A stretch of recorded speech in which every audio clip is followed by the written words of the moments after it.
We are back, and coming up on This Week in Hockey East, we're going to go overseas to talk about the Friendship Series, and back home, another Hockey East game of the week between UMass and UConn, plus plenty more as everybody is back in action. Second semester starts now on This Week in Hockey East.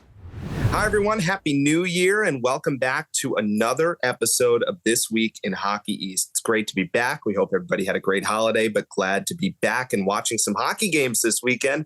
Along with Tyler Murray, I'm Eric Galante. We are going to jump right back in, though we're going to start across the pond. And Tyler's going to tell us about what is going on in Belfast this weekend. I love this, Eric. The Friendship Series, Providence women heading to Belfast, Northern Ireland, 2 games against Princeton this weekend, Friday, Saturday combo. It's the third Hockey East women's program to be part of this event. That includes Northeastern and Merrimack over the last 5 years.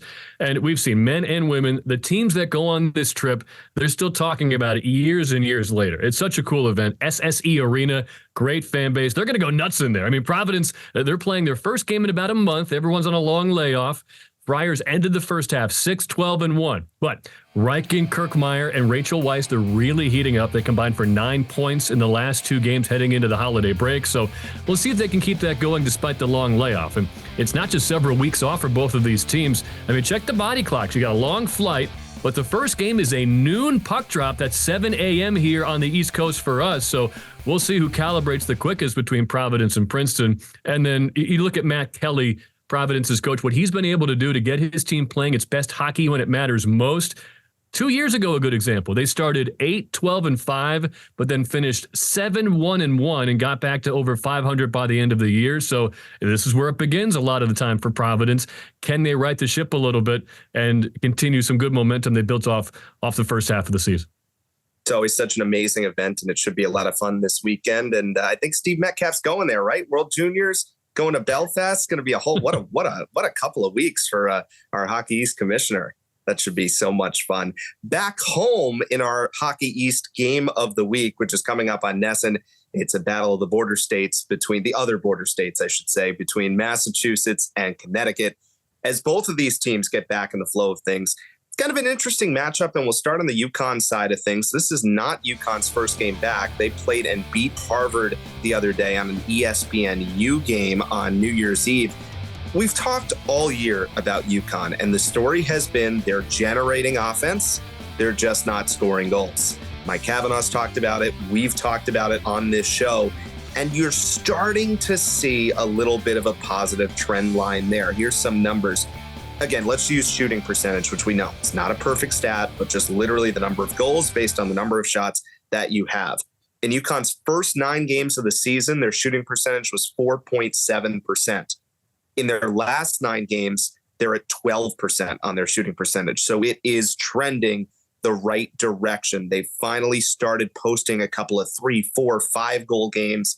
There's so much talent on this offense. It feels like when the puck's going to go in the back of the net, UConn is going to have a chance. And the thing is, UConn's in a similar position to the schools like Northeastern, to schools like Merrimack, where they're right around, they're not, bubble's not the right word in terms of pairwise, but they're between like 25 and 30. But because there's so many good teams in Hockey East, if you get some of these wins, especially on the road, all of a sudden you're starting to rise pretty quickly here. So UConn at 8-9-1. Important game for them going on the road to Amherst, take on a UMass team, which will be down their goaltender, who's been excellent in the World Junior Tournament so far. But UMass, where is this team as they kind of reset a little bit out of Lake Placid, where they had a couple of close games, 2 games that they did not come out on the right side of against Cornell when they end up losing in the overtime shootout for the tournament purposes. Officially, it's a tie, and then losing in overtime to Clarkson.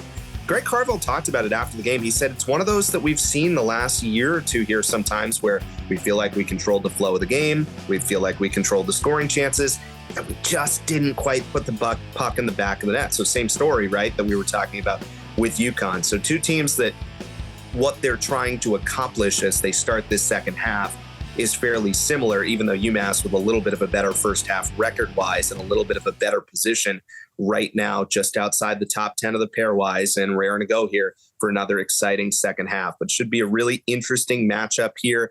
The one thing for UMass that does stand out is the line that's playing really well is Michael Cameron, Ryan Lautenbach, and Lucas Mercury right now, who are all playing extremely well. Here's some numbers for you. Michael Cameron scored in both games in Lake Placid. He has scored in 3 and 4. And while Lautenbach didn't have a point against Clarkson, he had points, 10 of them in his last 10 games. So that line's been playing really well. And that's kind of the things that stand out with this UMass and UConn game. We've been talking a lot about these holiday season tournaments, long trips to Europe, but how about a long trip in the States for UMass Lowell? They're going to Tempe, Arizona for the Desert Classic this weekend. Friday, Saturday tournament for Lowell. They get Omaha for sure, and then either Arizona State or Harvard. Of course, you're rooting for a Lowell-Harvard final. That'd be two schools about half an hour away from each other, facing off 2,600 miles away at Mullet Arena. But for Lowell last Saturday against AIC, this one was really interesting. I look past the 4-3 loss. Of course, it's not the way they want to start the second half, but AIC looked really good at the Tsongas Center.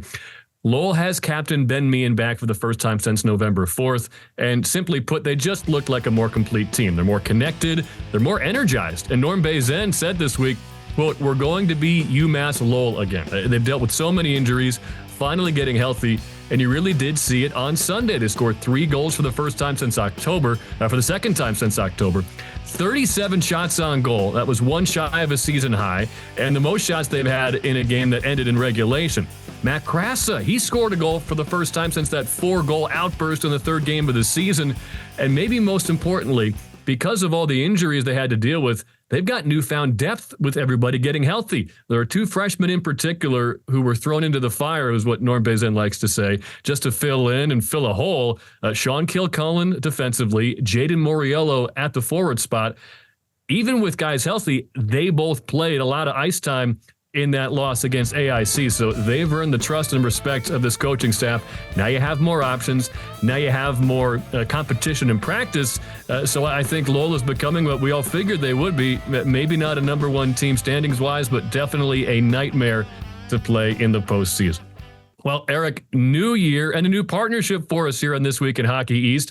Let's take a few short shifts presented by The Shift Group, helping elite athletes and veterans become elite sales professionals. Great to have The Shift Group on board this year. And Eric, we'll let you take it away with the first short shift. Yeah, well, we're going to shift up to Orono, Maine to get started on short shifts. Boston College is taking on Maine on the women's side. BC tied for first in Hockey East after first semester with 28 points. But remember, a 2-0-1 record against UConn, so they own the tiebreak. So in first right now, taking on a Maine team that, even though 1-1 to start second semester quietly here, has played extremely well lately. They are 6-1 in their last 7 games. They've won 4 Hockey East games in a row, including 3 of those against Vermont. So Maine has played really well here lately.